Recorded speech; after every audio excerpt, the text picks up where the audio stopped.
सनातन हिंदू पदयात्रा जैसे जैसे आगे बढ़ रही है, तमाम जो लोग हैं बाबा के स्वागत में जो है वो आ रहे हैं। और लोग देखिए, ये जन सैलाब देखिए एक बार, कितनी भारी संख्या में जो लोग हैं वो यहाँ पे मौजूद हैं। इतना ही नहीं, हमारे साथ जो है अभी वर्तमान में जो है आचार्य प्रमोद कृष्ण शास्त्री जी मौजूद हैं। आचार्य जी, बाबा ने पदयात्रा निकाला है बागेश्वर धाम सिंह शास्त्री ने, आप भी उस यात्रा में शामिल होंगे। यहाँ से कैसे देखते हैं इस यात्रा को? ये सनातन के पुनर्जागरण का युग है।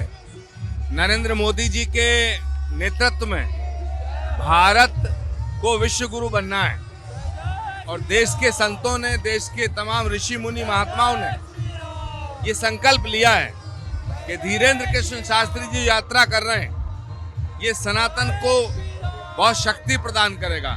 और हमारी जो यूनिटी है, एकता, सनातन को कुछ लोग सनातन को विभाजित करना चाहते हैं, तो सनातन को विभाजित करने वालों के मुंह पे तमाचा है। भारत में जो विपक्ष है ये सनातन को बांटना चाहता है, जातियों के नाम पे, भाषा के नाम पे, रंग के नाम पे।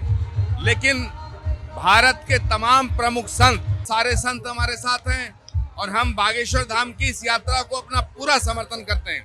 लेकिन हम भारत सरकार से मांग करते हैं कि देश के अंदर कॉमन सिविल कोड जल्दी लागू होना चाहिए, देश के अंदर समान शिक्षा प्रणाली लागू होनी चाहिए और पूरे भारत में गाय के वध पर, गौमाता के वध पर पूर्णतः प्रतिबंध होना चाहिए, यानी कि राष्ट्रीय कानून आना चाहिए। जात पात की बात आपने की, जात पात की आपने बात की और नारा भी है कि जात पात की करो विदाई, हम सब हिंदू भाई भाई। लेकिन लव जिहाद जो बाबा लेकर करेंगे, लव जिहाद को हम खत्म करेंगे, इसको कैसे रोक पाएंगे देश में?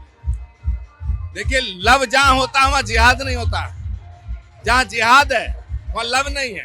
इसलिए ये बड़ी बेतुकी बात है।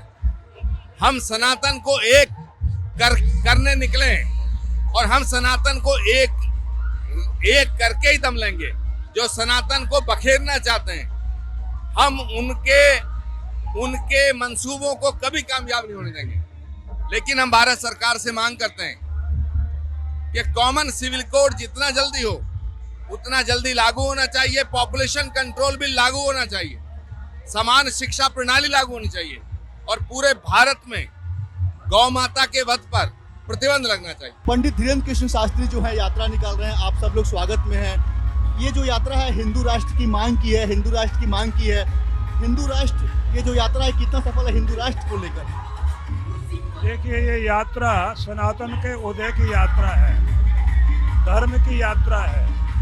ये जन संसद के बीच में जाकर धर्म का आह्वान करते हुए लोगों के मनों के अंदर उस ताकत को खड़ा करने की यात्रा है जिसके आधार पर आने वाला समय भारत का सूर्योदय होगा। एक बड़ा ही गंभीर विषय है जो देश में कभी चल रहा है, लव जिहाद। लव जिहाद को लेकर भी बाबा कह रहे हैं कि हम इसको रोक देंगे। लव जिहाद के विषय में लोग जागृत हो रहे हैं और अब जो लोग इस कार्य को, इस षड्यंत्र को कर रहे हैं, उसको मिटने का समय आ गया है। क्योंकि हिंदू जाग रहा है, जागृति आ रही है, इसलिए भी ज्यादा समय टिकने वाला नहीं।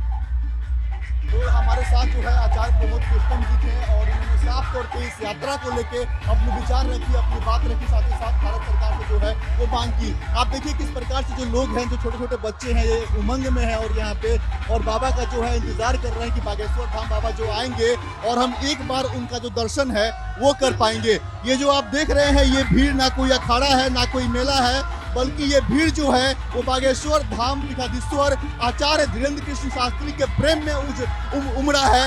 ये जो भीड़ है आचार्य धीरेन्द्र कृष्ण शास्त्री के प्रेम में उमड़ा है, इस बात के लिए उमड़ा है कि भारत को हिंदू राष्ट्र घोषित करना है, गौ माता की रक्षा करना है, साथ ही साथ लव जिहाद को खत्म करना है।